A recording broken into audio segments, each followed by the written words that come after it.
Jai Shri Hari, Shri Matre Namaha. So today we have beautiful session on माँ गंगा. माँ गंगा, जब भी भारतवर्ष की बात आती है, हिमालय और गंगा से भारत को जाना जाता है. उत्तर से लेकर दक्षिण तक माँ गंगा सबको जोड़ती हैं.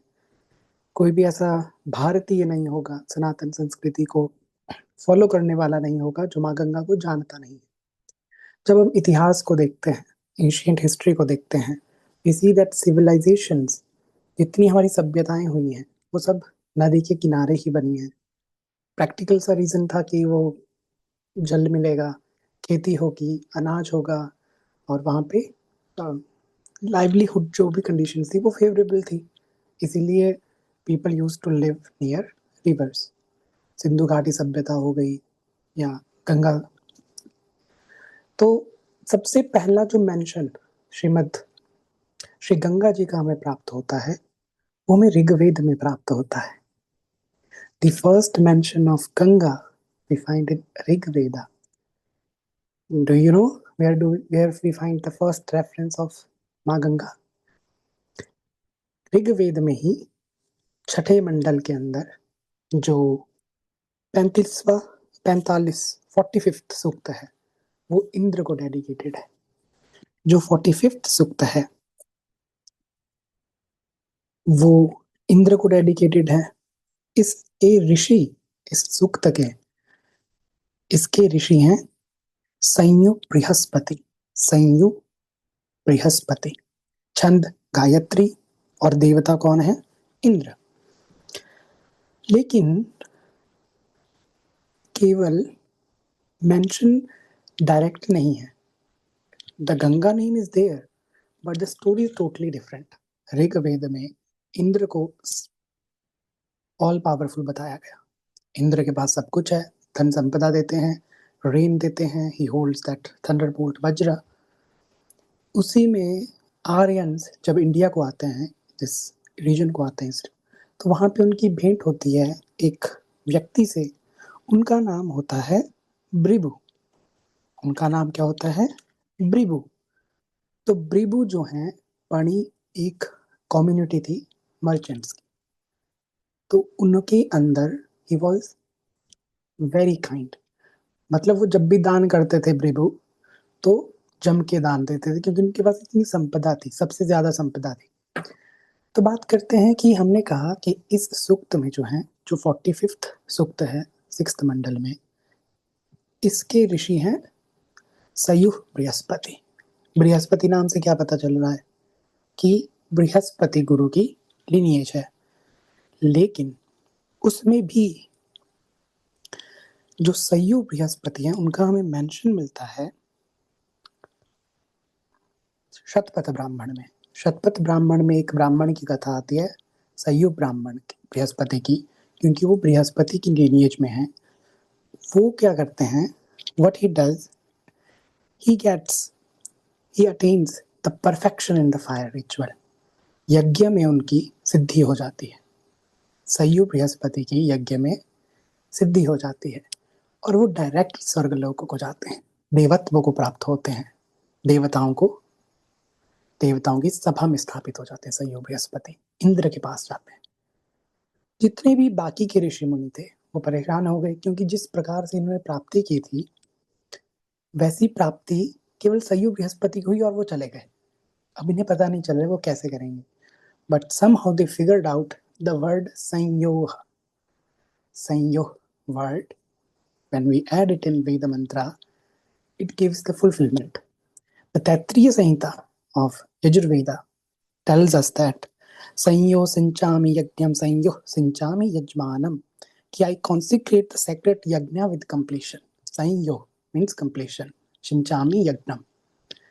तो वही पूर्णता संयोग बृहस्पति ने प्राप्त की, स्वर्गलोकों को गए. वही संयोग बृहस्पति ऋग्वेद के 6th मंडल के 45th सूक्त के दृष्टा बने. उन्होंने जागृत नहीं किया, वेद मंत्र है, दृष्टा बने, देखा इन्होंने, परसीव किया उसे. वेद अपौरुषेय हैं, no one has created Vedas. तो संयोग बृहस्पति की ऐसी चल के आगे लिनिएज हुई. तो उस जो इंद्र को जो सूक्त डेडिकेटेड है उसमें वर्णन आता है, अधिभृभुपणीनाम वर्षिष्ठे ऊर्धन्नस्तात् उरु कुक्षो न गांग्यः, कि गंगा के किनारे जैसे उन्नत होते हैं, सबका भरण पोषण करने वाले होते हैं, फर्टाइल होते हैं, वैसे भृभु अपने मर्चेंट्स में, पणी जो लोग हैं उनके अंदर वो है। This is the very first mention of the river Ganga in Vedas, very first mention of Ganga. इससे पहले सरस्वती, सिंधु, इन सब का मेंशन आता है, लेकिन गंगा का इतिहास अगर हम उठाएंगे, return documented history, almost 2000 BC, 1500 to 2000 BC, we can say roughly. Just imagine. And the second mention of Ma Ganga is again in Rigveda.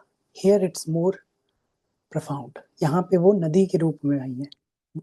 जो 6th मंडल में दिया गया वो रेफरेंस माँ गंगा को क्या दिया गया कि जो भृगु हैं वो गंगा के किनारों की तरह है।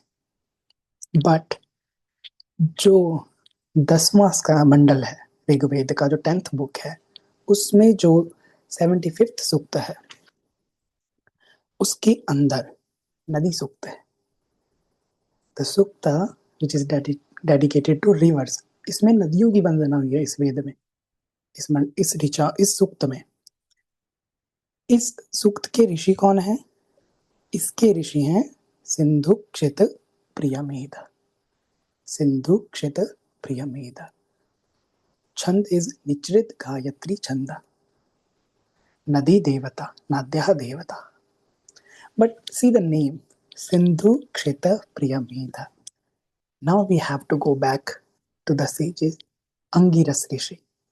Everyone knows Angiras Rishi. Like a coal he is red, brilliant.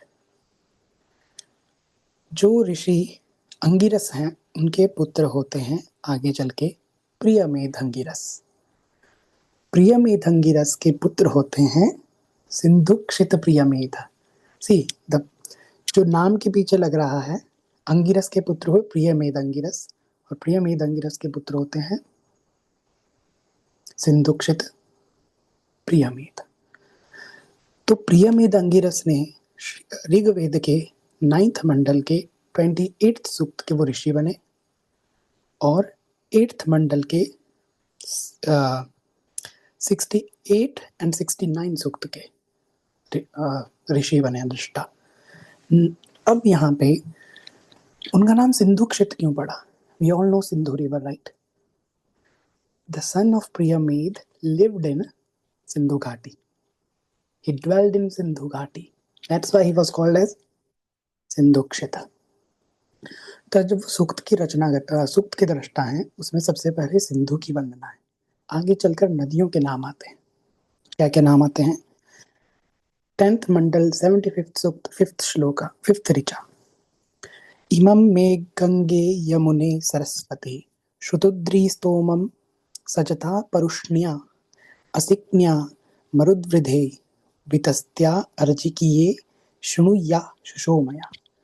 Among all rivers, the first name he takes, Gange, Yamune, Saraswati. That all these rivers, may they accept my prayer. All these rivers. Here the reference is made to Ganga, Yamuna, Saraswati, Shutudri. Shutudri is river, Satluj. Parushni, Parushni is Ravi. Marudvridha is Maruvarman river in Jammu and Kashmir. Askini is Chenab river. Vitastha is Jhelum. Arjikiya is Byas river. And Shushoma is Sohan river. All of these are in the region of Himalaya, this belt. Because the Sindhu Kshita Priyamedha, he dwelled here, he saw these rivers. He has mentioned it. The Rigveda mentions it. This is the second reference we have of Ganga and all these rivers. So I live near Byas river. If we see, her name is Arjikiya. But the other name of Vyas river is Vipasha. कहते हैं कि जब वशिष्ठ ऋषि के दोनों पुत्रों को विश्वामित्र ने मार दिया, तो वशिष्ठ ऋषि डिसाइड करते हैं कि अब मैं अपने प्राणों को त्याग दूंगा, मैं सुसाइड कर लूंगा। उन्होंने अपने हाथों को बांधा और वो अर्जिकिया नदी में कूद गए। But river said that you are a rishi, I cannot accept your this deed. You then she what the river do, पाशों से मुक्त कर देती हैं। Vipasha, the name comes then Vipasha because she gave mukti to Vasishta from his pasha. But the son of Vasishta is Shakti Muni. शक्ति मुनि के पुत्र हैं पराशर ऋषि। पराशर ऋषि के पुत्र हैं Ved Vyas. And later on, Ved Vyasa goes to the Vyas Kund, the present day Vyas Kund in Manali, Rohtang Pass. You can find it. वहां पर उन्होंने अपनी साधना की. And after that, the river Arjikya, who was later called as Vipasha, is now known as Vyas River. And this is the mention of Ganga. The very first name in this verse, Ganga, Yamuna, Saraswati. There is a reason why Ganga was kept foremost. क्यों गंगा माँ को सबसे पहले रखा? क्योंकि उनका महत्व है। तो इस प्रकार माँ गंगा।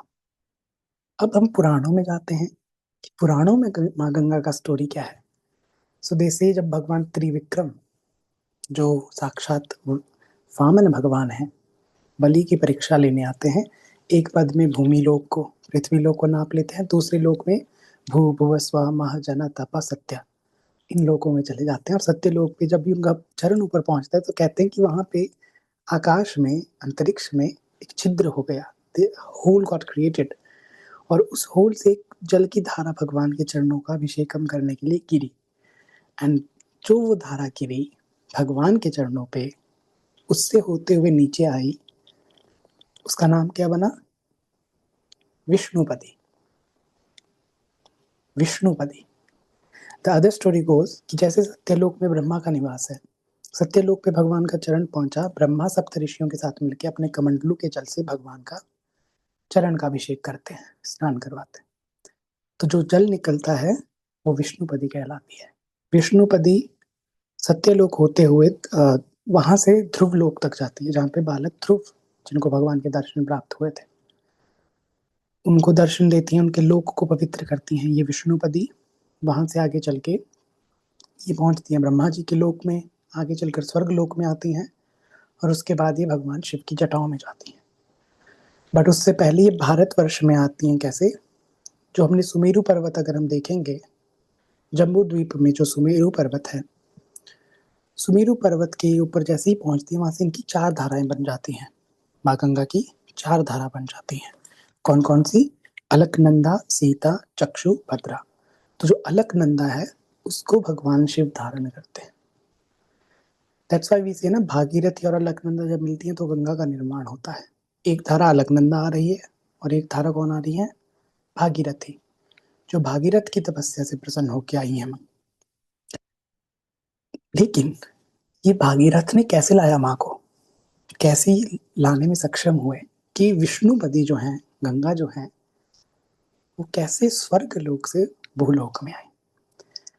तो हरिश्चंद्र की स्टोरी सभी जानते हैं, किस प्रकार काशी में उनके साथ घटना हुई। तो उनके पुत्र कौन थे? रोहित। हरिश्चंद्र के पुत्र हुए रोहित, रोहित के पुत्र हुए हरित, हरित के पुत्र हुए चंप, चंप के पुत्र हुए सुदेव, सुदेव के पुत्र हुए विजय, विजय के पुत्र हुए भरुक, भरुक के पुत्र हुए वृक, और वृक के पुत्र होते हैं बाहुक। बाहुक के साथ क्या होता है कि उनके शत्रु उन्हें पराजित कर देते हैं, उनका राज्य छिन जाता है, बाहुक को जाना पड़ता है वन में, और वहां पर उनकी मृत्यु हो जाती है। मृत्यु हो जाती है तो उनकी पत्नी कहती है, पति तो मेरे चले गए, I have no one to live, no one to live for, no one to live with, so I am going to get Sati. I am going to die with him. But at the same time, Aurav Rishi was there. He saw that this lady is pregnant. And he said, Devi, you cannot do Sati because you are pregnant. And I cannot allow you. It's not your life because you have another life within you. क्योंकि आप केवल अपनी जीवन को लेके चल नहीं रही हैं, आपके गर्भ में एक और जीवन पल रहा है।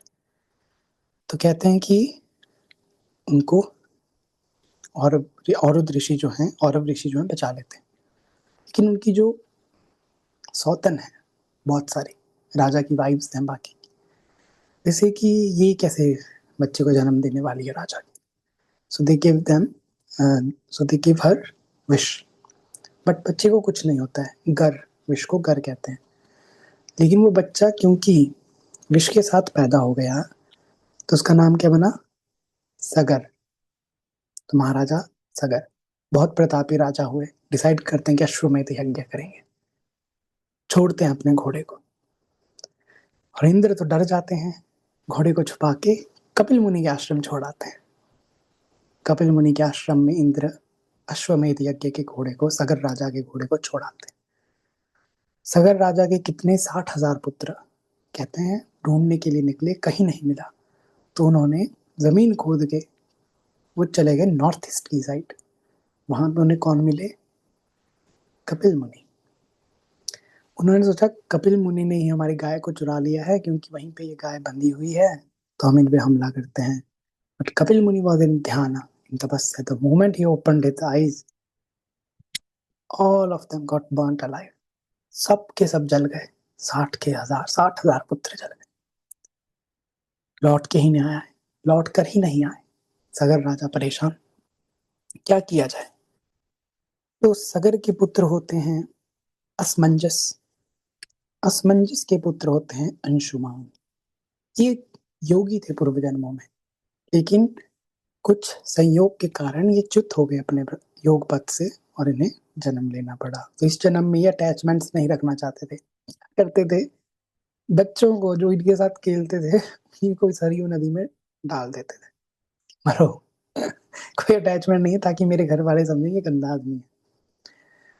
देखिए हरिश्चंद्र की जो लीनियज चल रही है, सूर्य वंश की लीनियज है, इसी में आगे चल के रामचंद्र का अवतार होगा। जस्ट इमेजिन, भगवान ऐसी थोड़ी चूज करते हैं किसी भी लीनियज को।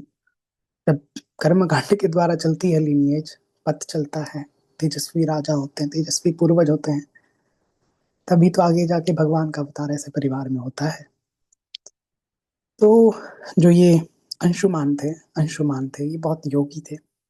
एक दिन इनके पिता ने इन्हें देख लिया और निकाल दिया अपने राज्य से।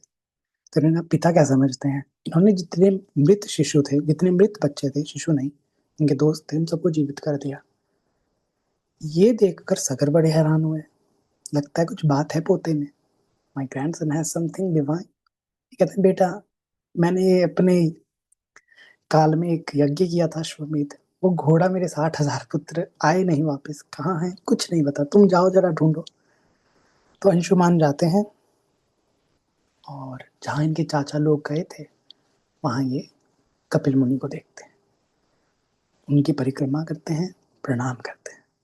इनके चाचाओं ने क्या किया, मारो कपिल मुनि को। अंशुमान योगी हैं, समझदार हैं, उन्होंने प्रणाम किया कपिल मुनि को। करदम ऋषि और तेभूति माता के पुत्र हैं साक्षात कपिल मुनि, भगवान विष्णु के अवतार, सांख्य योग के प्रदाता हैं। तो इन्होंने प्रणाम किया और देखा कि मेरे 60,000 चाचा की राखें पड़ी हैं, अस्थियां पड़ी हैं, जितनी बची हुई है राख, ऐसे नामात्र थी। तो कपिल मुनि ने कहा, हाँ ले जाइए, आप ही का घोड़ा है। तो अश्व आता है, अश्व के मेद से यज्ञ होता है, सकर प्रसन्न होते हैं। लेकिन इनके मन में रहता है कि चाचा की मुक्ति करवानी, इन चाचा लोगों की मुक्ति करनी है। और इनकी मुक्ति हो सकती है जब भगीरथी आए, जब गंगा आएंगी, स्वर्ग से आएंगी और इनको स्पर्श होगा गंगा के जल का, तो ये मुक्त हो जाएंगे। तो अंशुमन बहुत तपस्या करते हैं, लेकिन माँ गंगा नहीं आती। दिलीप आते हैं इनके पुत्र, घोर तप करते हैं, माँ गंगा नहीं आती है। फिर भागीरथ आते हैं, इनकी तो अनंत जन्मों की तपस्या चल रही है माँ गंगा की। भागीरथ आते हैं, माँ गंगा तपस्या करते हैं, माँ गंगा प्रसन्न होती हैं और कहती है मैं आऊंगी, लेकिन यदि मैं पृथ्वी को डायरेक्ट में आऊंगी तो मैं पाताल में चली जाऊंगी, पृथ्वी को छोड़ते हुए, मेरा वेग कोई संभाल नहीं पाए। तो ये भगवान शिव से प्रार्थना करते हैं। भगवान शिव कहता है, ये तो विष्णुपदी हैं, विष्णु जी के यहाँ से आ रही है, मैं तो अपने शीश पे धारण करूंगा गंगा को। तो धारण करते हैं भगवान शिव और जो अलकनंदा है वो पहले वहां से आ रही है सुमेरु पर्वत से, और यहाँ से भागीरथी आ रही है। भागीरथ चलते हैं, पीछे पीछे माँ गंगा आ रही है, और चलते चलते चलते कपिल मुनि के आश्रम पहुंचती हैं। कपिल मुनि के आश्रम कहाँ पे है? किसी को पता है कपिल मुनि का आश्रम कहाँ पे है? चलते चलते चलते कपिल मुनि माँ आती हैं, रुद्रप्रयाग देवप्रयाग होते हुए ऋषिकेश हरिद्वार, हरिद्वार काशी प्रयागराज होते हुए कोलकाता, बंगाल, वेस्ट बंगाल में जा रही है। माँ मिलती हैं गंगा सागर में। गंगा सागर में कपिल मुनि का आश्रम है। अगर आप चाहेंगे कभी दर्शन करने, तो वहां पे भगवती मिलन होता है सागर से। सागर विष्णु स्वरूप है, भगवती गंगा लक्ष्मी स्वरूपा है। विष्णु और लक्ष्मी का मिलन होता है। भगवान की एक पत्नी गंगा भी है, भगवान विष्णु की। शिव की अर्धांगिनी भी है गंगा, और एक स्वरूप से भगवान विष्णु की भी अर्धांगिनी है। तो जब आती हैं माँ, स्पर्श करती हैं उन अस्थियों को, जो भस्म बची है, राख बची है महाराजा सगर के पुत्रों की, उन सबको स्वर्ग लोक प्राप्त होता है। कहते हैं कि जीते जी किसने गंगा का नाम ना लिया हो, गंगा जी को, गंगा जी में स्नान न किया हो, लेकिन उसकी अस्थियों को, उसकी राख को यदि गंगा जी में स्पर्श भी मिल जाए तो वह स्वर्ग लोक को प्राप्त करता है। इसीलिए सभी चाहते हैं गंगा जी में अस्थियों का विसर्जन करने के लिए, क्योंकि गंगा जी पापों का शमन करने वाली है। तो कहते हैं कि गंगा गंगा ऐसा 100 योजन दूर से बोल देंगे, उतने मात्र से 3 जन्मों के पाप खत्म हो जाते हैं गंगा गंगा बोलने से। गंगा गंगेति ये नाम योजनानां शतेष्वपि स्थितैरुच्चारिवं हन्ति पापम जनमत्रय अर्जितम। विष्णु पुराण। तो इसके बाद शिव पुराण में वर्णन आता है माँ गंगा का। ऐसा जो डायरेक्ट वर्णन नहीं होता है, वहाँ की 2 रेफरेंस आती हैं कि चित्रकूट में अगर अत्रि मुनि और अनुसुईया माता रहती हैं। रामायण में भी इसका वर्णन आता है, शिव पुराण में भी आता है। तो अत्रि मुनि और अनुसुईया माता तपस्या में लग्न है। कहते हैं चित्रकूट में सूखा पड़ गया, नदी सूख गई है, कोई जल का स्रोत नहीं है। तो एक दिन जब अत्रि मुनि आंख खुली है तपस्या से, माँ अनुसुईया से कहते हैं जल ले आओ। जब अनुसुईया माँ देखती हैं जल ही नहीं है पूरे चित्रकूट में, क्या किया जाए, प्रार्थना करती हैं। तुरंत गंगा माँ प्रकट हो जाती हैं, कहिए क्या चाहिए। तो माँ कहती है मेरे पति को प्यास लगी है, मुझे प्यास बुझानी है इनकी। गंगा माँ कहती है कर दूंगी। तो जल मिलता है। अत्रि मुनि कहते हैं माँ गंगा आई है। देखिए ऋषियों का स्वभाव है, केवल अपना मतलब नहीं निकालते हैं। कहते हैं हे गंगा मैया, अगर आप आई हैं, भगवान शिव की वो तपस्या कर रहे थे, भगवान शिव भी आए थे, तो प्रार्थना करते हैं माँ गंगा आप चित्रकूट में निवास कीजिए, सभी को जल, अपने जल से कृतार्थ कर दीजिए। तो माँ बहुत दिव्य है, पतिव्रताओं से प्यार करती हैं। कहती हैं अनुसुईया यदि मुझे अपने 1 साल के पतिव्रत धर्म से अर्जित पुण्य को देगी तो मैं आ जाऊंगी। क्योंकि जब माँ गंगा भागीरथ से प्रार्थना, भागीरथ ने माँ गंगा से प्रार्थना की कि आप आएंगी, तो माँ ने कहा मैं तो पाप धोते धोते सभी के पाप धोती रहूंगी, फिर मेरे पाप कौन धोएगा। तो कहा कि जब साधु पुरुष आपके अंदर स्नान करेंगे, भगवान के भक्त आपके जल में, आपका जल, आपके जल का स्पर्श करेंगे, तो आप भी पापों से मुक्त हो जाएंगी माँ। तो अनुसुईया माँ का पुण्य इसीलिए तो ले रही है कि मैं अनुसुईया के पुण्यों को लेती हूँ। तो अनुसुईया माता कहती है ठीक है माँ। चित्रकूट में मंदाकिनी नदी बनकर माँ गंगा आज भी बह रही है। दूसरा रेफरेंस माँ गंगा का शिव पुराण में आता है कि गौतम ऋषि, कहते हैं गौतम ऋषि को लोग पसंद नहीं करते थे वहां पे। तो बेचारे गौतम ऋषि हैं, अहिल्या जी के साथ रह रहे हैं त्रयंबकेश्वर में। तो लोग कहते हैं कि कुछ तो करना पड़ेगा। तो एक गणेश जी की प्रार्थना की उन्होंने, गणेश जी से। तो गणेश जी एक बहुत ही पतली गाय बन के आ गए, और गौतम ऋषि वहां बैठे हैं, तिनका लेते हैं गौतम ऋषि, तिनके जैसे टच करते हैं कि भाग जाएगी। तो गणपति गणपति जैसे ही उन्होंने तिनका स्पर्श किया, गौ वहीं पे प्राण त्याग देती है, और गौतम ऋषि को लग जाता है गौ हत्या का पाप। अब ऋषियों ने तो ठान लिया था कि कुछ तो करना है गौतम ऋषि। तो गौतम ऋषि ने पूछा प्रायश्चित बता दीजिए क्या करेंगे। तो प्रायश्चित के लिए उन्होंने बहुत सारी चीज़ें बताई कि आप गंगा को ले आओ या आप 1 करोड़ पार्थिव लिंगों को बना के पूजन करके विसर्जन करते जाओ। तो उन्होंने कहा ठीक है, मैं 1 करोड़ शिवलिंग बना देता हूँ। तो उसी दौरान शिवलिंग की पूजा कर रहे हैं, माँ गंगा आ जाती। तो माँ गंगा कहती है मैं ठीक है, मैं कर दूंगी तुम्हारे पापों से तुम्हें मुक्त। तो ये प्रार्थना करते हैं कि माँ गंगा आप यहीं पे ठहर जाइए। माँ गंगा माँ गंगा है। माँ गंगा भगवान शिव से कहती हैं यदि आप मेरे तट पे निवास नहीं करेंगे पार्वती के साथ तो मैं यहाँ पे नहीं आऊंगी। ठीक है चलो, त्र्यंबकेश्वर बन के आ गए भगवान ज्योतिर्लिंग। अब ये कहती हैं ऐसे काम नहीं चलेगा, मैं तो सबके पाप धोती रहूंगी, मेरी कोई रिस्पेक्ट नहीं करेगा। मैं चाहती हूँ कि सबके सब मेरी यहाँ पे मेरी बहुत ही भाव से पूजा करें, रिस्पेक्ट करें। तो देवताओं ने सोचा ठीक है, इसका भी प्रबंध किए देते हैं कि जब भी बृहस्पति सिंह लगन में जाएंगे, सिंह राशि में जाएंगे, तो जो 11 साल में माँ ने पाप धोए होंगे 12th ईयर में वो धो देंगे। क्या लगता है 12 साल में जब जब सिंह राशि में बृहस्पति जाते हैं कुंभ, नासिक में क्या लगता है कुंभ।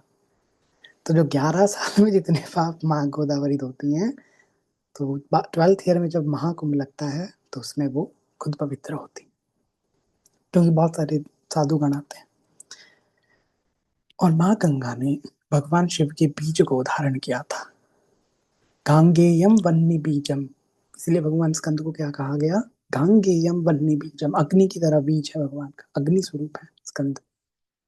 तो उन्होंने, माँ गंगा ने भगवान शिव के बीज को धारण किया जो अग्नि की तरह है भगवान स्कंद। तो इसलिए माँ गंगा भी अग्नि की तरह पापों को भस्म कर देती, क्योंकि उन्होंने भगवान स्कंद को धारण किया था अपने अंदर। तो आई गेस काफी आपको मोटिवेशन मिल गया होगा माँ गंगा को लेके। तब हम थोड़ा स्कंद पुराण में आते हैं। स्कंद पुराण में देवी माँ की उपासना आती है काशी खंड के अंदर। If you ask me reference, I'm going to give you reference because I have read them. I have Skand Puran with me. I have Shiv Puran, Vishnu Puran, everything with me here right now, and I have clearly, carefully written down everything to share to you. तो स्कंद पुराण में माँ गंगा की महिमा भगवान कार्तिकेय साक्षात स्कंद भगवान अगस्त्य को बताते हैं। Skanda Purana is conversation between Kartikeya and Agastya. तो जैसे कि हमने एक रील शेयर किया है कि जिस प्रकार यज्ञों में अश्वमेध, पर्वतों में हिमालय, व्रतों में सत्यव्रत और दानों में अभय दान, तपस्या में प्राणायाम, मंत्रों में प्रणव मंत्र, विद्याओं में आत्मविद्या, स्त्रियों में पार्वती, धर्मों में अहिंसा धर्म और कामनाओं में लक्ष्मी, देवताओं में विष्णु और सुपुत्रों में शिव भक्त श्रेष्ठ होता है, वैसे ही सभी तीर्थों में माँ गंगा श्रेष्ठ है। सतयुग में सभी तीर्थों में समान भाव था, श्रेष्ठता थी। त्रेता में पुष्कर का महत्व था, द्वापर में अधिक महत्व कुरुक्षेत्र तक का था। इसलिए हम देखते हैं ना कि कृष्ण अवतार में भगवान ग्रहण के समय कुरुक्षेत्र जाते हैं अभिषेक स्नान करने के लिए, कुरुक्षेत्र की महिमा है। और कलयुग में माँ गंगा की महिमा है। माँ गंगा की महिमा है, कहते हैं गंगा गंगा ऐसे उच्चारण करने से ही दुस्वप्न, बैड ड्रीम्स से मुक्ति मिल जाती है, लक्ष्मी का नाश हो जाता है, कालकर्णी का नाश हो जाता है। कालकर्णी एक शक्ति है जो शिशुओं को खा जाती है, लोगों को खा जाती है डायरेक्ट। तो जो गंगा के किनारे हैं वो सदा पवित्र रहते हैं, हर समय वहाँ शुभ है। हर एक स्थान गंगा के किनारे पे शुभ है। वहाँ पे ये नहीं सोचना ये स्थान ठीक होगा या नहीं, इस समय जप करूं या नहीं। हर समय शुभ है, हर स्थान शुभ है। और वहाँ पे जो भी व्यक्ति होगा वही दान का अधिकारी है। बाकी जगह हम सोचते हैं ना इस व्यक्ति को दान नहीं देना है, बट गंगा के किनारे जो भी है सब दान के अधिकारी होते हैं। तो ज्येष्ठ मास के शुक्ल पक्ष के दशमी तिथि को माँ गंगा का प्राकट्य होता है। 10 प्रकार के पापों को माँ हरती हैं, इसीलिए दशहरा नाम पड़ता है। वाचिक, मानसिक, कायिक, 3 प्रकार की ये कैटेगरीज हैं पापों की। कायिक जो हम करते हैं, वाचिक जो हम बोलने से पाप करते हैं, मानसिक जो हम सोचने से पाप करते हैं। इन सब प्रकार के 10 के 10 पापों से माँ गंगा मुक्ति कर देती हैं, दशहरा हरण कर लेती हैं इन 10 पापों का। इसलिए गंगा दशहरा इसी तिथि को माँ भागीरथी आई हैं। तो दशमी तिथि हस्त नक्षत्र आएगा। अधिक मास में यदि शुक्ल पक्ष आ जाए तो अधिक मास में इनका पूजन होता है। इसलिए इंस्टेड ऑफ ज्येष्ठ शुद्ध जो अगले महीने है, जो अगले महीने आएगा शुक्ल पक्ष, उसमें ना करके हम माँ का पूजन अधिक मास में ही कर रहे हैं, क्योंकि अधिक फल है, श्रेष्ठ फल है माँ के स्नान का, पूजन का। और हस्त नक्षत्र हमें प्राप्त हो रहा है 25 की रात को, क्योंकि स्कंद पुराण में दशहरे की रात्रि को जागरण का महत्व है कि पूरी रात जाग के माँ का पूजन करेंगे। और सुबह के लगभग 4-5 बजे हस्त नक्षत्र शुरू हो रहा है, जो गंगा दशहरा के लिए चाहिए। दशमी तिथि भी है, हस्त नक्षत्र भी है, थोड़ी सी फ्रैक्शन ऑफ फ्यू मिनट्स के लिए, फ्रैक्शन नहीं, कुछ मिनट योग रहेगा। इसलिए हम 25 को ही गंगा दशहरा मान रहे हैं। उसके बाद क्या लगेगा? निर्जला एकादशी लगती है जनरली, बट ये अधिक मास की एकादशी है। तो 10 का महत्व है। देवी माँ को 10 प्रकार के सुगंधित फूल, अलग अलग फूल, 10 प्रकार के नैवेद्य, 10 दीपक और दशांगम धूप, 10 इंग्रेडिएंट से बना हुआ धूप अर्पित किया जाता है। 10 बार रात्रि में देवी की पूजा होगी।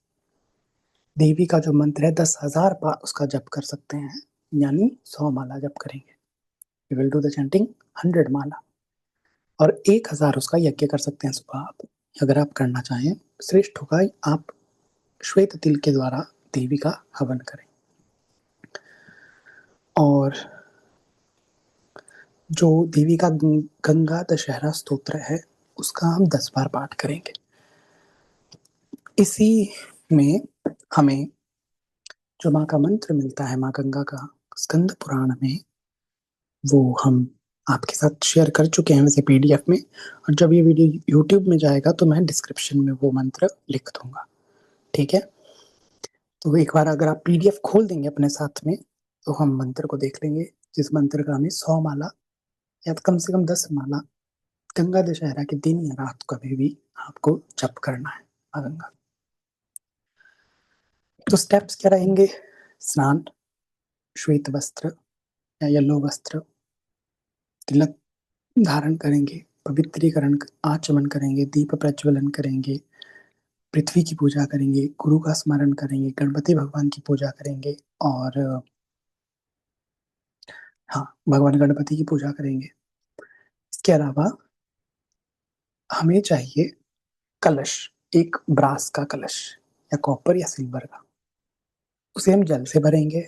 उसके ऊपर आप एक प्लेट रख सकते हैं, प्लेट, उसको ढक दीजिए, प्लेट रख दीजिए, उसमें गंगा की ड्रॉप्स डाल सकते हैं, गंगा जल की ड्रॉप्स डाल दीजिए, वो रख दीजिए प्लेट। उसके ऊपर थोड़े से चावल रख दीजिए।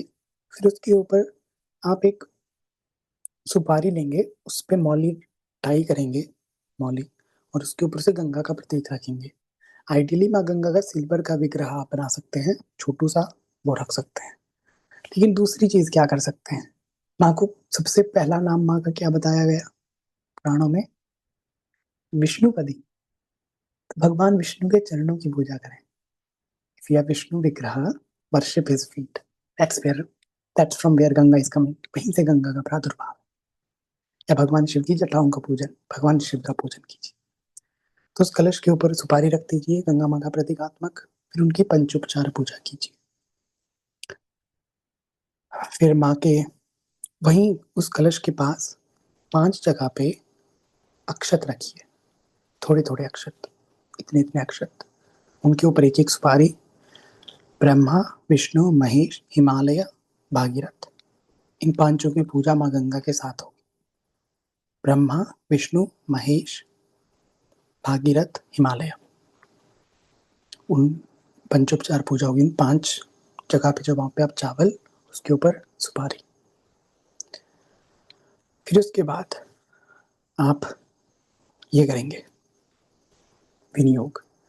अस्य हाथ में जल लेंगे।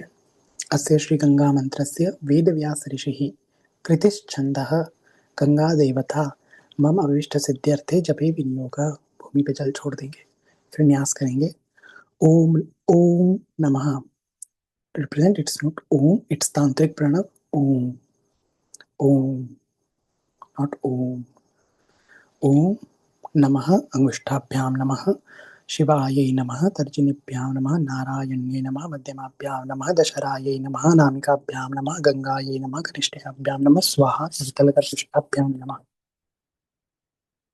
हृदयादिन्यास। ओम नमः हृदयाय नमः,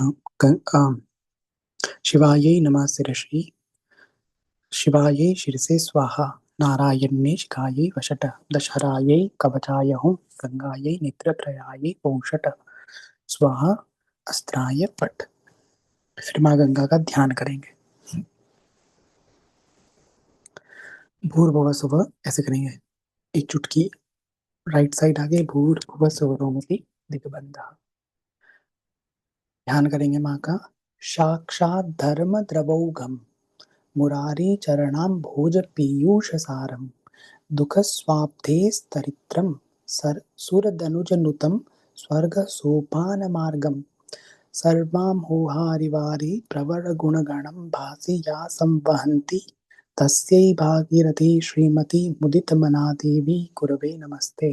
इस प्रकार देवी का ध्यान करना है कि माँ गंगा साक्षात धर्म स्वरूपिणी हैं, भागीरथी हैं, भगवान श्री कृष्ण मुरारी के चरणों से निकलती हैं, दुखों का नाश करने वाली हैं, भव सागर से पार ले जाने वाली नौका हैं, सुर और देवता और असुर उनकी पूजा करते हैं, सब प्रकार के दुख को हरने वाली हैं, ऐसी माँ गंगा हैं।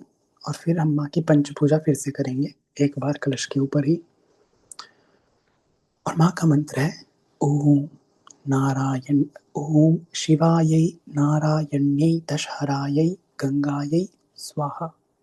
ओम नारायण, ओम शिवायै नारायण्यै दशहरायै गंगायै स्वाहा।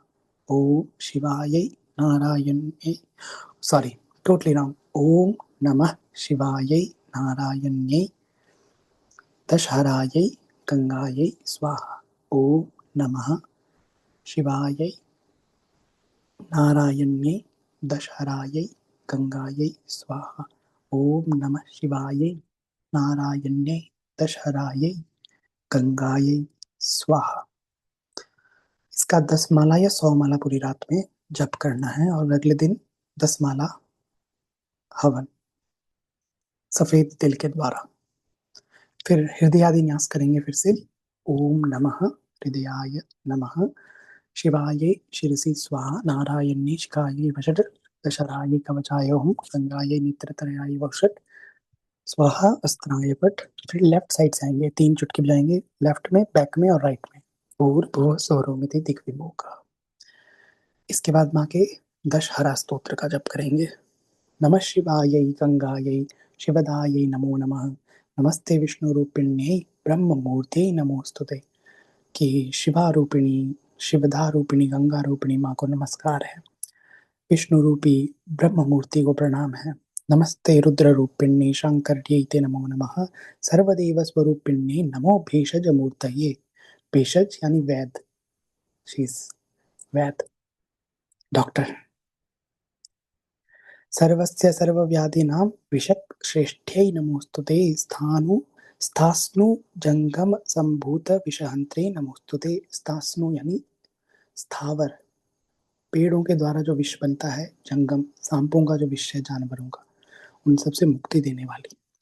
संसार विषनाशिन्यै नमस्ते शुद्धमूर्त, संसार विषनाशिन्यै नाशिन्यै जीवनायै नमोस्तुते, तापत्रितय संहर्त्यै प्राणिश्यै ते नमोस्तुते। शांति संतानकारिण्यै नमस्ते शुद्धमूर्तये, सर्वसंशुद्धकारिण्ये नमः पापारिमूर्तये।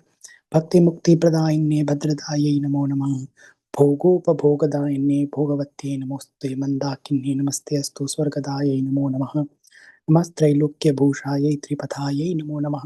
नमस्ते शुक्लसंस्थायै क्षमावत्यै नमो नमः। त्रियोतासनसंस्थायै तेजोपत्यै नमो नमः।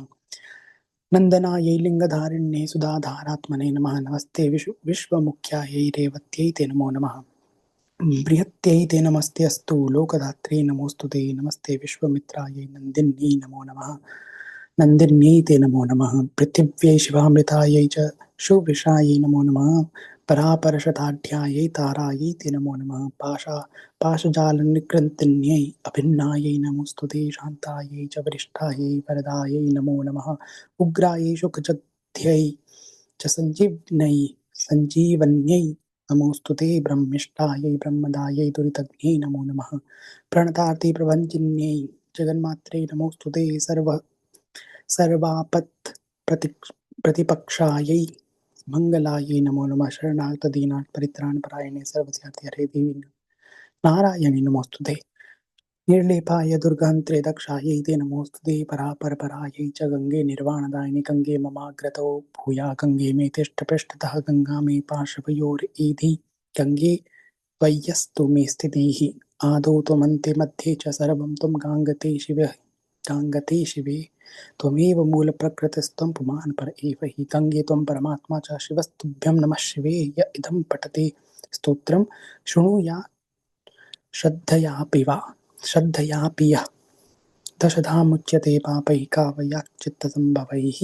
रोगस्तु रोगतो मुच्येत् विपद्भ्यश्च विपद्यतः। मुच्यते बन्धनात् बद्धो भीतो भीते प्रमुच्यते। सर्वकामानवाप्नोति प्रीत्यै च त्रिदिवं व्रजेत। दिव्यं विमानमारूढ्य दिव्यस्त्रीपरिवीजितः। गृहे पीलिकितं यस्य सदा तिष्ठति धारितं। न अग्निचोरभयं तस्य न सर्पादिभयं क्वचित्। ज्येष्ठे मासे स्थे पक्षे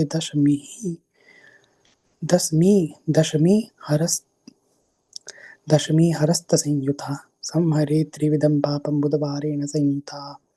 तस्यां दशम्या मेतच्च स्तोत्रं गङ्गाजले स्थितः यः पठेत् दशकृत्वस्तु दरिद्रो वापि चाक्षमः। सोऽपि तत्फलमाप्नोति गंगा संपूज्य यत्नतः। इसमें बहुत सारा लिखा है कि 10 बार पाठ करने से रोगों से मुक्ति मिलती है, भय का नाश होता है, आपदा से मुक्ति मिलती है। ज्येष्ठ मास की शुक्ल पक्ष की दशमी तिथि को हस्ता नक्षत्र में से 10 बार गंगा जी में पढ़ेंगे तो दरिद्रता से मुक्ति मिलती है। भगवती गंगा पापों से मुक्ति देती है। और यदि कोई पूजा करने में सक्षम नहीं है देवी माँ की, तो इसी स्तोत्र के 100 पाठ कर लो, 10 पाठ कर लो, वही फल मिलेगा पूजा का। तो स्ट्रक्चर क्या रहेगा? 10 बार पूजा करनी है, राइट। 10 बार अगर पूजा करनी है पूरी रात बैठ के माँ गंगा की, मान लीजिए आप 6, 7, 8 बजे तक बैठ गए, तो पहले पूजा की स्थापना होगी माँ की, पूजन हुआ, मंत्र जप हुआ, स्तोत्र का पाठ हुआ, फिर सहस्त्र नाम कर लो माँ गंगा का, जो भगवान अगस्त्य को स्कंद भगवान ने दिया। फिर से वही पूजा रिपीट करो। क्या होगा? 10 सहस्त्र नाम के पाठ हो जाएंगे, 10 बार गंगा दशहरा स्तोत्र के पाठ हो जाएंगे, और 10-10 माला हर एक राउंड में करोगे तो 10 राउंड में कितने हो गए? 100 माला पूरी हो, और 10 बार माँ की पूजा हो गई।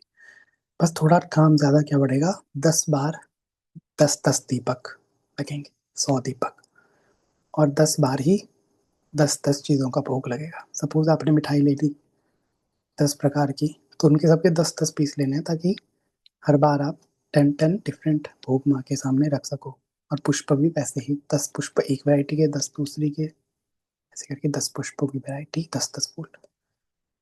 पूरी रात आप पूजन माँ का कर सकते हैं। 11-12 बजे तक तो मैं भी ज्वाइन कर लूंगा अगर लाइव होगा। फिर हम लाइव करेंगे तो 11 बजे से सुबह 4 बजे तक हम 10 बार कर सकते हैं माँ का पूजा, 5 बजे तक।